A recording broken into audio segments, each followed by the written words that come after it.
Isang magandang paraiso, mabulaklak na garden, at makukulay na punong kahoy. Halika, samahan niyo kung tuklasin natin ang kagandahan ng kalikasan. Another adventure naman tayo dito sa Ni hao ka-venture! Welcome to Sanling Sea here in Nanto.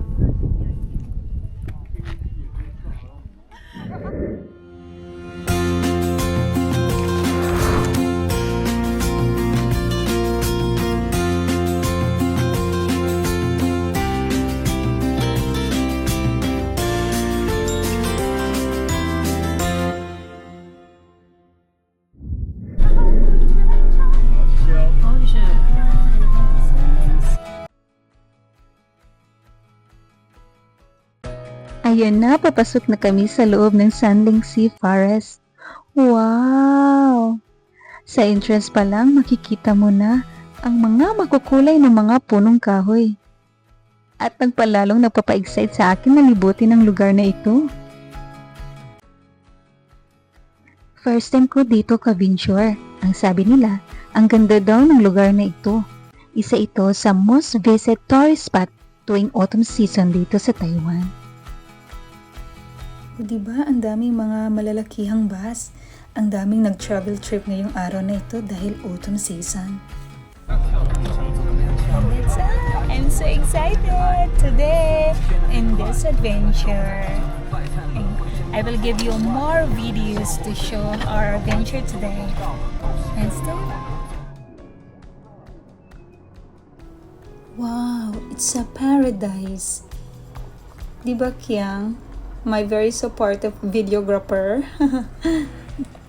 At dahil dyan, naglakyad kami ni Kiang. Are you okay?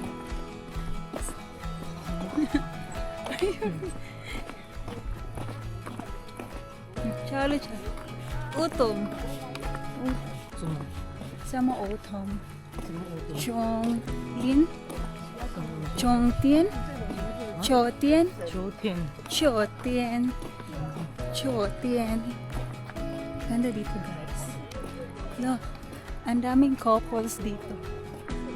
Matatanda na couples. Ang sweet na tignan. Right! Yeah!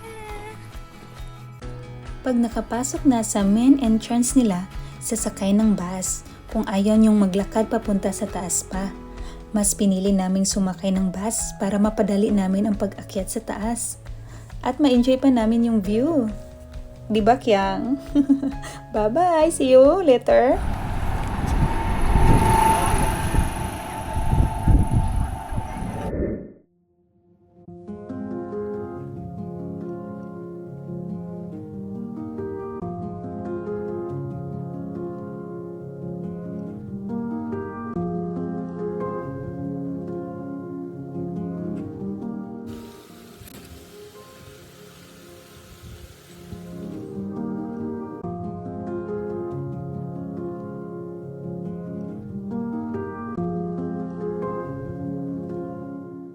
Welcome to the Flower Center Garden. Dito mo makikita ang kanilang mga iba't ibang magagandang mga bulaklak. At alam niyo ba, kakaiba na makukulay na cabbage nila. Which makes me surprised na may ganun pala na klase na cabbage.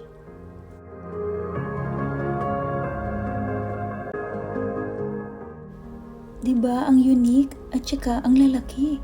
Ang gandang tignan, ang ganda ng style.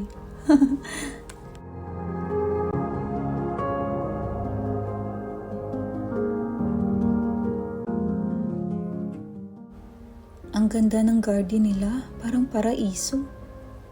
Oh, anong naamoy mo dyan, Kiang? And well, hindi ako magpapatalo, susulitin ko rin ang moment na ito. Oh, diba? Wow, so beautiful.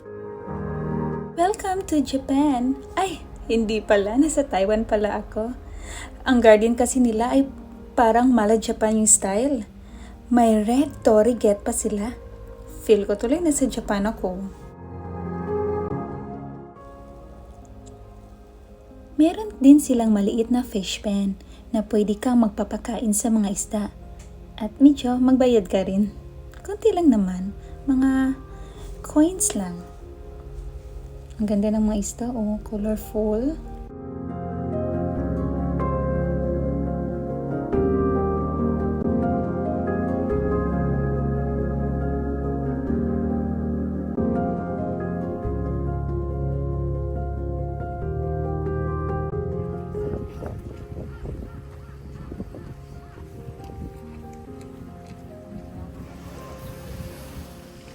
Di ko maiwasang di mag-imot-imot. Ang ganda siguro kung may ganito akong garden. Nakaka-relax sa pakiramdam. Hi, life, so beautiful. Welcome to Sunling Sea Forest Recreation Area. It's a beautiful forest. It is located in Chuchang Township, Nantou County, Taiwan. Ang gandang maglakad-lakad, hindi siya nakakahingal. Kasi dahil sa panahon na may araw pero malamig ang hangin. Ganito ang weather pag panahon ng taglagas.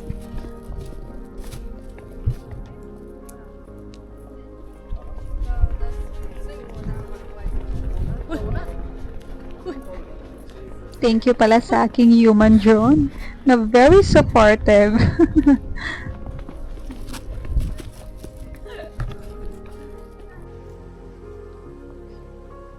Alam niyo ba kung bakit dinadayo itong lugar na ito tuwing autumn season? Dahil sa mga dahon ng Metacichea or dawn redwood na kahoy. Ang ganda kasi niyan tignan tuwing taglagas. Lumalabas ang kanyang makulay na kagandahan, ang maliwanag na kayumanggi na dahon niya. At ito yung reason kung bakit pumunta ako dito. Ang makita ang kahoy na ito na feeling ko nasa Nami Island ako. Naging fan kasi ako noon ng Korean novela ng Winter Sonata.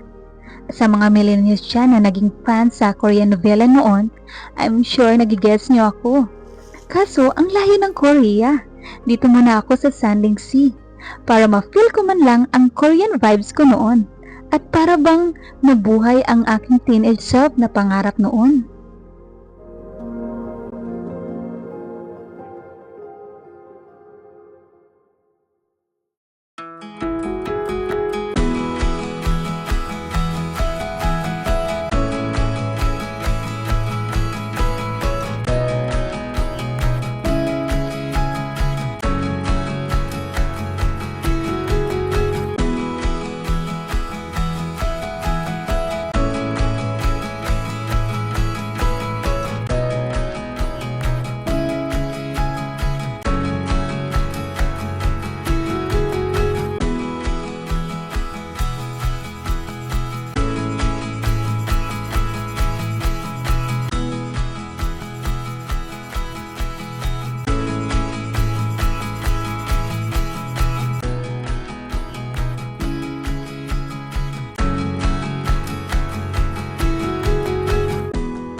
Autumn season is my favorite season kasi ang ganda kasi ng kulay ng paligid. Plus, ang weather, may araw pero malamig ang hangin. Best month in November and December magandang bumisita dito sa Sunling Sea if you want to feel the autumn season here.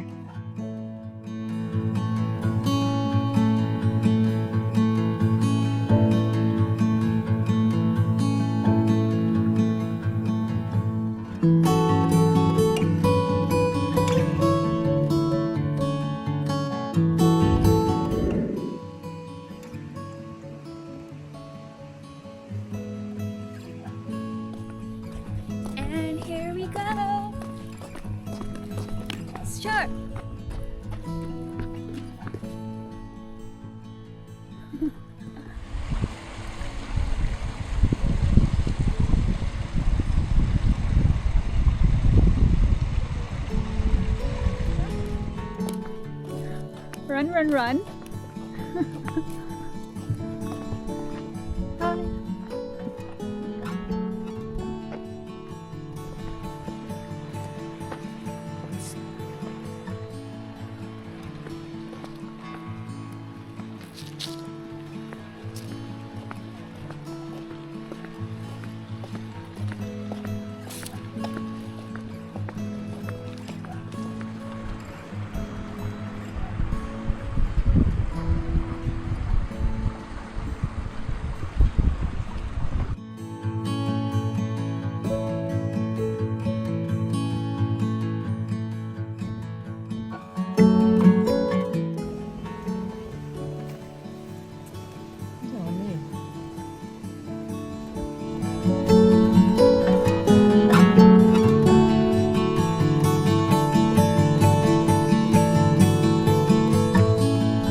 Sikat ang lugar na ito.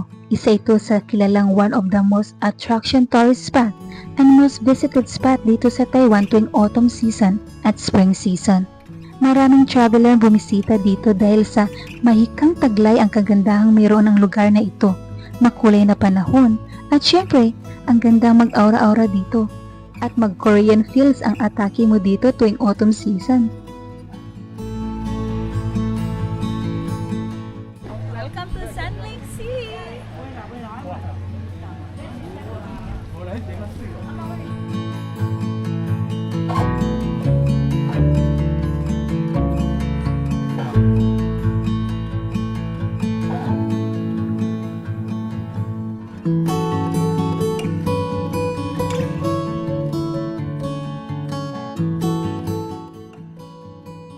OMG! Ang laki naman ni Junior. Mga kakaiba talaga ang mga tinatayo nila dito. SPG, parental guidance. Anong masasabi mo, Kyang? Oops! Ang dami ding maple tree dito sa Sun Lake Sea. Alam niyo bang gustong-gusto ko ang maple leaves? May trivia ako. Nalaman ko tong dahon na ito dahil sa Korean novela na Autumn in My Heart. One of my favorite Korean novela nung teenager ako. Nagbigay kasi ito ng romantic spot sa series na yon, na lalong magandang panoorin ng series na yon dahil sa kahoy na ito. At yun, nagustuhan ko na ang dahon na ito. Diba sabi ko Korean fanatic talaga ako noon pa? Para tuloy na fulfill yung dreams ko noong kabataan ako dito, na akala ko sa TV ko lang makikita ang mga ganito. Likas sa yaman ng kalikasan ang Sun Lake Sea. Makikita mo talaga ang matitibay at matatagal na punong kahoy dito, mga ilang taon na ang tanda.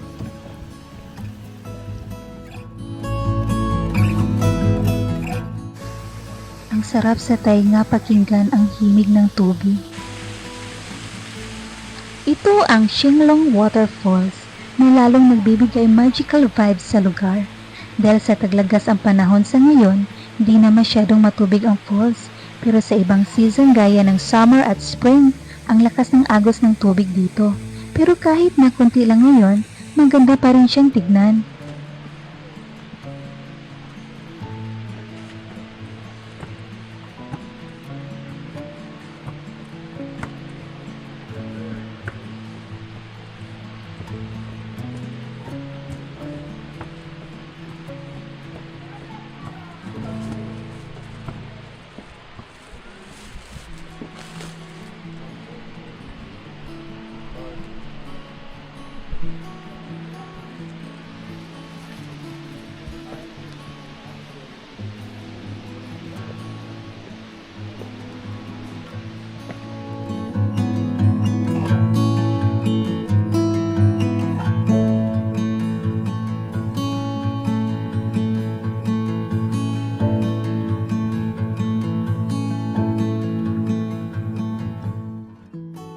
Di ko maiwasang mamangha sa view. Nakakabilib ang pag-alaga nila sa lugar na ito. sa pag-preserve nila sa kanilang magandang natural resources.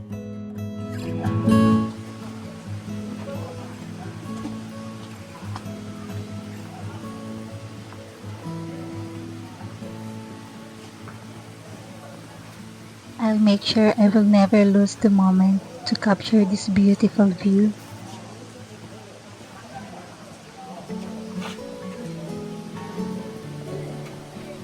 Ang Sandling Sea ay perfect sa lahat. Magpamilya, magbarkada, bata o matanda man, ma-enjoy talaga ng lahat. Mamangha ka sa mahikang kagandahang mayroon ang lugar na ito.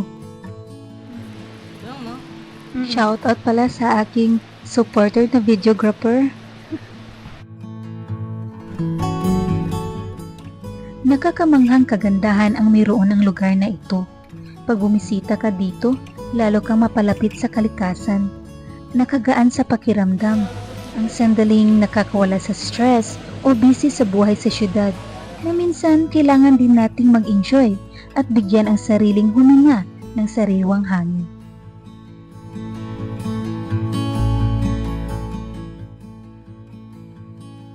Iba talaga ang dala ng kalikasan sa atin. Parang may mahika na aura na nagbibigay ng relaxation at payapa sa pakiramdam.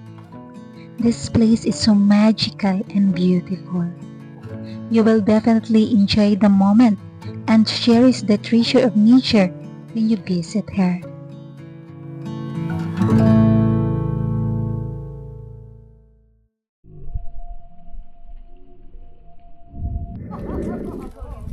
And that's all. Thank you for watching.